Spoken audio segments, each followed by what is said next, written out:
I want to talk to you about when students aren't telling you the truth when you're trying to get student voice as part of the decision-making process, right? Or maybe students are a little skeptical of being invited into the fold for decision-making for the school community or for the district community, right? Whatever your community level is.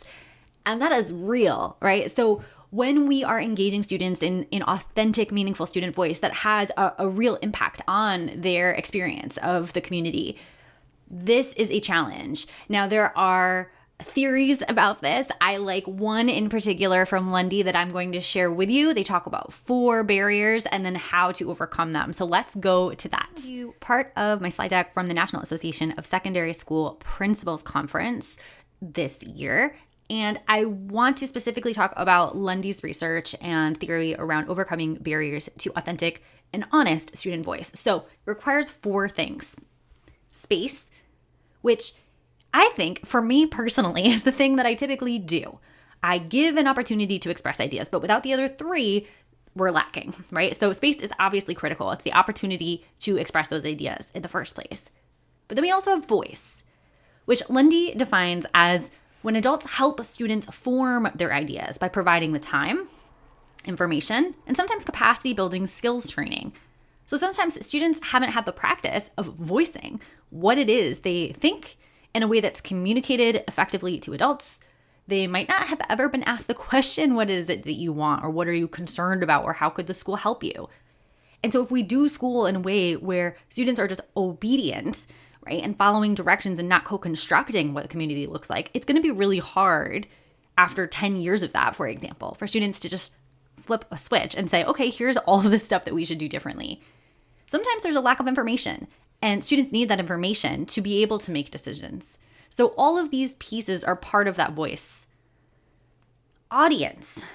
This is also a kicker. So adults are truly going to listen to youth ideas. So if we say as a school, right, let's say I'm a leader and I say my school is going to be student-led and we are going to listen to youth ideas, go for it. Students, tell us what you need. And other adults in the school have not truly bought into seeing students as colleagues or as having good ideas.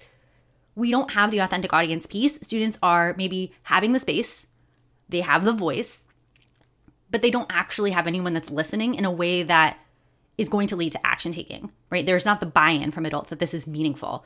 And so then the students are going to not tell the full truth, right? Or just be like, I don't care about this because it's not a real authentic experience for me to voice my ideas and make change. And the last piece here to overcome these barriers is influence. So youth ideas are acted on, and if not, youth are given reasons why. So we can't always do the things that students tell us they want to change, but we can communicate to them, here is exactly why. So let's say the students, say that they want to do a field trip that involves, plane tickets, and we just do not have the funding. We can say, here's the budget, here's how we allocated it. You can come into the meeting about budgeting with us, right? You can do participatory budgeting moving forward. You can help us allocate this money, but we just don't have enough. Or if there's a way to get more, we can, write a grant or something. You can help write that grant, or you can help find that grant. But we need to communicate with students. If we truly can't, right? Because if we can, let's act on the ideas. If we can't, we have to communicate why. Now, the other piece here is that we want to add a piece to the definition of student voice when we're considering student voice.